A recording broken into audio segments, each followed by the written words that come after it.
Good evening, Paul. How you doing? All right? Yeah. So, I think we probably should address the elephant in the room, although in a slightly less low-key, despairing, sinister way than Travis did it earlier on. But we should address it, because I know that right now, a lot of you are looking at me and thinking, it does, doesn't it? It really does. It does. It does. Does that bloke's head look like a fucking potato? It does. I know you're thinking that. It does. It's very potato shaped and coloured. I understand that. But I've had to learn to live with it, and you're going to have to learn to live with it as well, I'm afraid. But anybody here got teenage kids? Woo! Yeah. A couple of you. It's not bad. I'm not going to make you get up on stage. But those of you with teenage kids, are they pricks? Oh yeah. There's a bloke here who was nodding, and then his missus went, "No, they're fucking not." So that's going to be a quiet journey home. Anyway, my two kids, I've got two boys, 15 and 13, and they are pricks. There's no two ways about it. They are the two biggest, smart-ass, sarcastic bellends you will ever meet in your life. Problem is, it's my fault, because I made them that way. I did it on purpose. I trained them, I designed them, and made them to be that way. And when it's us three taking the piss out of somebody else, it's brilliant. But the problem is, they've gone on their own little fucking side mission. They've joined forces, and now they're taking the piss out of me. And this is becoming a problem. I'll give you an idea. I went in the Chippy the other day to get some food, not for a day out. That'd be weird. I went in the Chippy, and when the food was ready, the woman handed it to me, and she goes, "Enjoy your meal." And I said out loud, in front of everybody, "You too." And then, in my head, I went, "Fuck, what'd you say that for, Zach?" Go outside, and my youngest said to me, "Dad, did you just tell the woman in the chip shop to enjoy the meal that she's not about to eat?" I said, yeah, I did do that, yeah. Then he put on his little sarcastic voice, and he goes, "Bit weird that, Dad. I don't think I'd have done that." I said, "Yeah, all right, just get in the car." My eldest took a slightly different approach. He just sort of looked at me sideways and went, "Not bad." But then the youngest one piped up again. He goes, "Actually, I think you'll find it's a potato head." Just get his fucking car. But I've been publicly humiliating myself all my life, really, because I remember when I was about 7 years of age, we were at school, so this was about 40 years ago, we were at school and we were getting ready for a nativity play.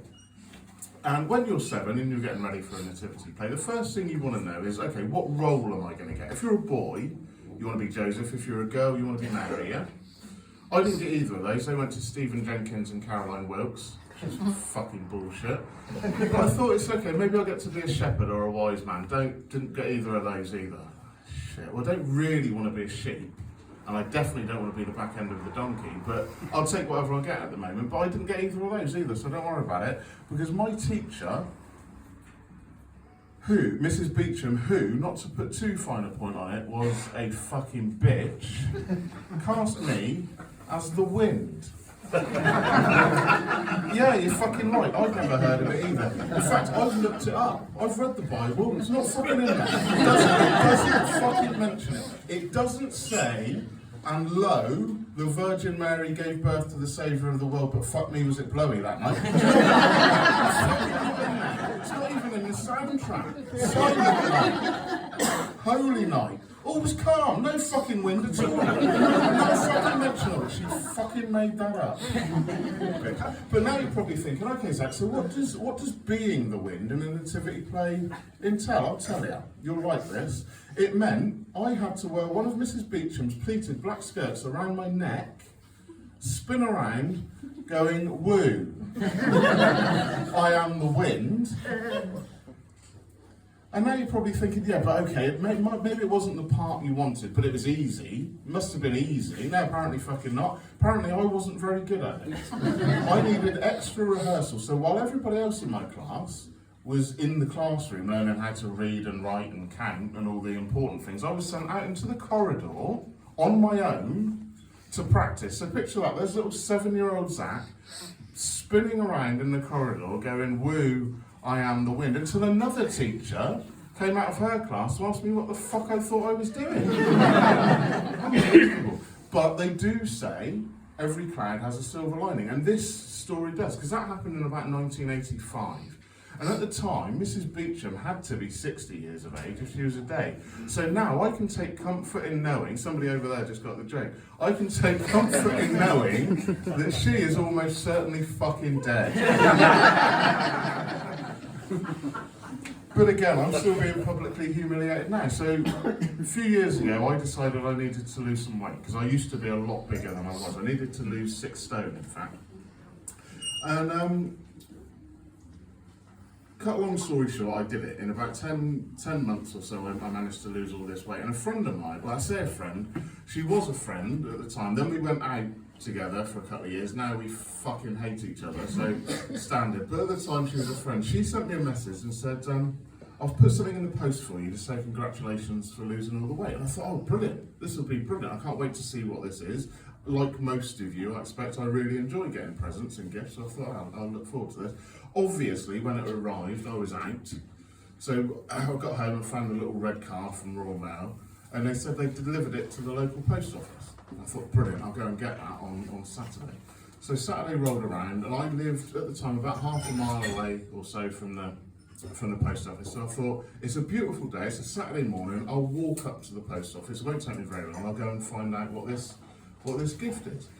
So I walked all the way up there, walked straight in through the front door, strutted up to the counter like I was winning an award or something, placed my card down and said, I think you've got something for me. And Guy went out the back and got it. And as he came back through the door, I thought, oh, fuck no. For 2 reasons. One, he was laughing. And for 2, I saw what he was holding in his hand.